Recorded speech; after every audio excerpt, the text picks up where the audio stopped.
Hora de falar sobre o Corinthians, que recebeu a primeira proposta para a mudança dos naming rights do seu estádio. Havia dito para vocês há algum tempo atrás que a partir de setembro a multa rescisória do contrato com a Hypera Pharma, que é responsável pela Neoquímica, cairia. O contrato entre Corinthians e Hypera Pharma tinha uma multa de 180 milhões. A partir de setembro, essa multa com impostos gira na casa dos 70 milhões de reais. E é por conta disso e da necessidade de faturar mais com naming rights que o Corinthians decidiu buscar no mercado alternativas. A primeira oferta é de uma casa de apostas, que não superou ou não chegou perto dos 50 milhões de reais dos 50 milhões de reais por ano que o Corinthians pretende arrecadar para a troca dos seus name rights. Hoje a Neoquímica garante ao Corinthians 15 milhões de reais por temporada. Se o Timão chegar perto dos 50 milhões, haverá acordo. Importante registrar também que o fato de ser uma casa de apostas é um problema, porque o Corinthians, ainda que se acertasse com os name rights, precisaria se desfazer do seu contrato de patrocínio master, e a Esportes da Sorte banca ao Timão 103 milhões de reais por temporada. Das 3 empresas que negociam com o Corinthians a compra dos name rights, 2 são bets. E a ideia do Osmar Stabile, que é o presidente do Timão, é encontrar uma parceira que não seja casa de apostas, a menos que ela esteja disposta a comprar os name rights e também o patrocínio master. O patrocínio master do Corinthians ficou defasado a partir do acordo entre Flamengo e Betano. Flamengo e Betano numa negociação de 268 milhões de reais por ano contra apenas 103 milhões de reais do Timão. Quero fechar o vídeo para falar sobre Casemiro, volante titular absoluto da seleção brasileira e um dos mais importantes da posição no planeta. Será que o Casemiro pode voltar a jogar no Brasil em 2026? Seu contrato com o Manchester United se encerra em junho do ano que vem. E já há sites no Brasil publicando que Palmeiras e Flamengo estão de olho no volante. A afirmação dessa matéria, publicada no sábado, dá conta de que em algum momento o Palmeiras e o Flamengo quiseram entender as condições do Casemiro. Por agora é impossível imaginar que ele saia do Manchester United. No clube inglês ele é dono de um dos maiores salários da Premier League, cerca de 11 milhões de reais por ano, um salário gigante. Mas é natural que depois desse contrato o Casemiro deixe o Manchester United e aí os próximos passos serão escolhidos depois da Copa do Mundo da temporada que vem. Existe uma possibilidade de um namoro antigo, de o Casemiro jogar na Arábia Saudita com cifras, inclusive, maiores do que as atuais. No Brasil, ele sabe que vai precisar reduzir consideravelmente seus ganhos. Mas, levando em consideração que se trata de um cara de 33 anos e com enorme capacidade financeira por todos os salários que recebeu desde que deixou o São Paulo, acho que não seria nenhum absurdo se ele abrisse mão de um pouco de grana a partir do fim do contrato com o United. Só incluiria numa possível vinda ao Brasil o São Paulo. Casemiro sempre se mostrou muito grato ao tricolor, que foi o clube que o revelou. Então, além de Palmeiras e Flamengo, que já teriam sondado o atleta, acho que vale a pena colocar o São Paulo também como uma das alternativas se o Casemiro, no ano que vem, depois da Copa do Mundo, decidir vir atuar por aqui. E você, o que pensa sobre Casemiro? A minha opinião, por aqui no futebol brasileiro, ele sobraria. Seria certamente um dos melhores, se não o melhor jogador da posição. Você concorda, discorda, já usa espaço para comentário, registra a sua opinião. Só não esquece de deixar like, de se inscrever no canal. Hora de falar sobre uma mentirinha milionária de Duílio Monteiro Alves, o ex-presidente do Corinthians. Você vai lembrar que quando o Murilo foi vendido pelo Timão ao Nottingham Forest, o Corinthians anunciou um negócio de 12 milhões de euros fixos, mais 2 milhões de euros em bônus e mais 10% do valor de uma venda futura para o Corinthians, certo? O Corinthians anunciou todas essas condições do negócio em uma nota oficial. Pois bem, os 12 milhões de euros fixos já caíram, os 2 milhões de euros em bônus foram alcançados, porque o Murilo já bateu essas cotas, mas o Timão não tem direito a 10% do valor de uma venda futura. O que o Corinthians tem é 10% do lucro que o Nottingham Forest conquistar. O GE chegou a escutar o Duílio Monteiro Alves, o presidente do Corinthians na época, e ele disse que trata-se de um equívoco de comunicação pelo qual ele pede desculpas. Quero te ajudar a entender a diferença do ponto de vista financeiro dessa, entre aspas, mentirinha. Se o Murilo for vendido por 60 milhões de euros, ele tem sido supervalorizado no futebol inglês, o Corinthians teria direito a 6 milhões de euros na negociação com 10%. Como o Timão tem apenas 10% do lucro do Nottingham Forest, em vez de 6 milhões de euros, o Corinthians ficaria com 4 milhões e 800 mil euros. Estamos falando de uma diferença de 7 milhões e 600 mil reais. Só para completar, é importante registrar que já houve problema recente com percentuais de outros 2 atletas formados na base do Corinthians. Recentemente, o Timão vislumbrou a possibilidade de faturar muita grana, com 30% do Pedro e 20% do Robert Renan.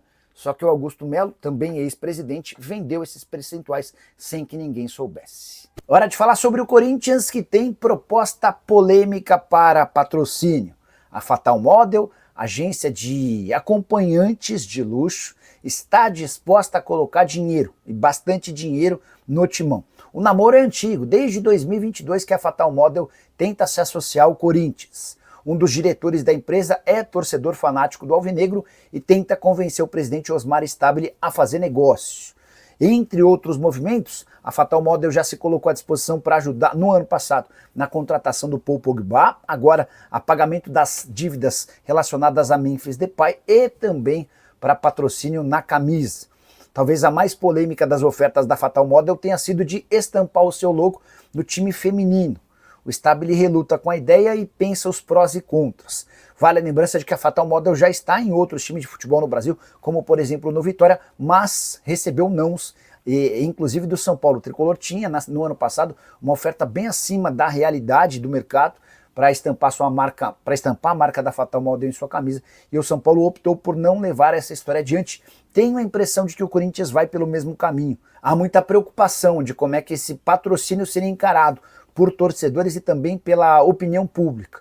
Então a tendência é que, mesmo precisando de bastante dinheiro, o Corinthians não leve essa ideia adiante. Você, na condição de presidente do Corinthians, aceitaria o patrocínio da Fatal Model? Em qual condição? Já usa o espaço para comentar e registra a sua opinião, beleza? Bora fechar o vídeo com informação exclusiva.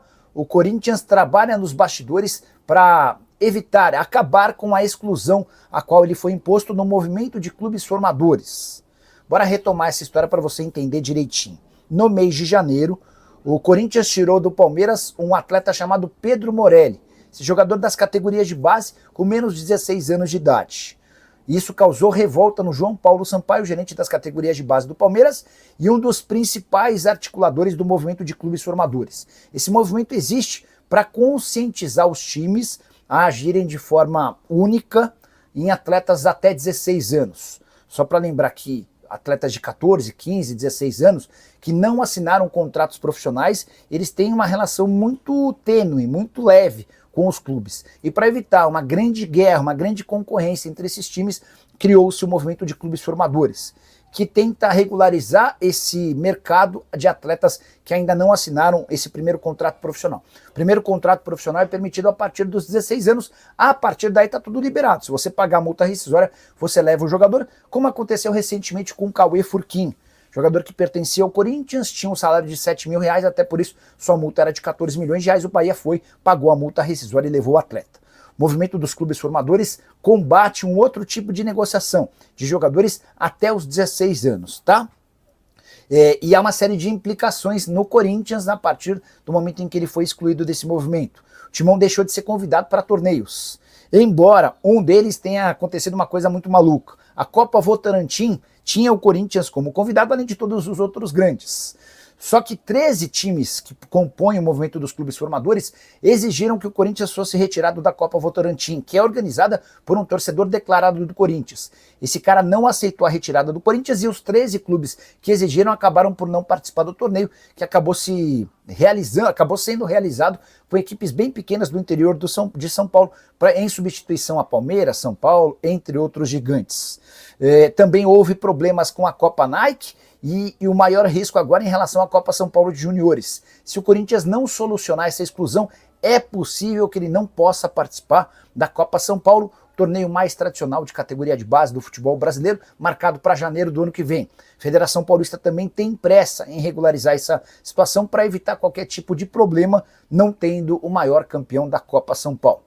A grande justificativa do Corinthians para voltar ao movimento de clubes formadores tem a ver com uma mudança radical na base e também na presidência. Augusto Melo, que era o responsável do Corinthians na época da contratação do Pedro Morelli junto ao Palmeiras, não faz mais parte do clube, assim como praticamente todos os dirigentes da base.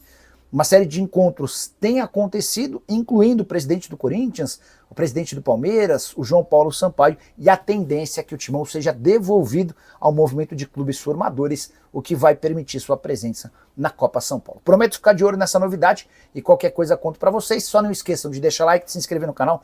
Hora de falar sobre Breno Bidon.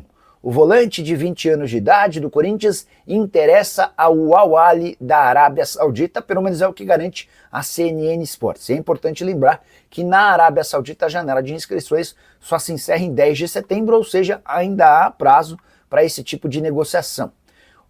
Segundo a CNN, proposta de 18 milhões de euros ou 114 milhões de reais, com uma lembrança importante, o Corinthians é dono de 90% dos direitos econômicos, que asseguraria ao Timão algo na casa dos 100 milhões de reais. Só para completar, o Corinthians assegura que não há oferta e nem sondagem. O que pode estar acontecendo é uma tratativa entre o Al-Ahly e os representantes do Bidon em busca de um acerto para que depois o Corinthians seja comunicado. Posso garantir que se essa oferta de 18 milhões de euros chegar, o presidente Osmar Stabile fará negócio. Havia a intenção no Corinthians de se desfazer de pelo menos um atleta num negócio na casa dos 20 milhões de euros. A falta de propostas impediu essa negociação ou essa definição, com exceção ao Yuri Alberto, que foi alvo de uma proposta da Roma por 30 milhões de euros, mas o Yuri faz parte dos planos do Corinthians, ninguém quer negociá-lo. Em relação ao Breno Bidon, a coisa é diferente, se vier a proposta mesmo, o negócio vai sair. Só para completar, importante contar que desde que subiu ao profissional, o Bidon disputou 82 partidas com 2 gols e 3 assistências. Você, na condição de dirigente corintiano, venderia o Breno Bidon por qual valor? Ou para você não existe por que negociar o Bidon? Já usa o espaço para comentário e registra o que você pensa, beleza? Fala pessoal, estamos aí com atualizações importantes do Corinthians. Se inscreva e ative o sininho para receber mais atualizações do Timão. Deixe seu like, que é muito importante para o crescimento do canal. Utilize o espaço aqui embaixo para registrar sua opinião. Ficamos por aqui com mais esse giro de notícias. Um abraço e até o próximo vídeo.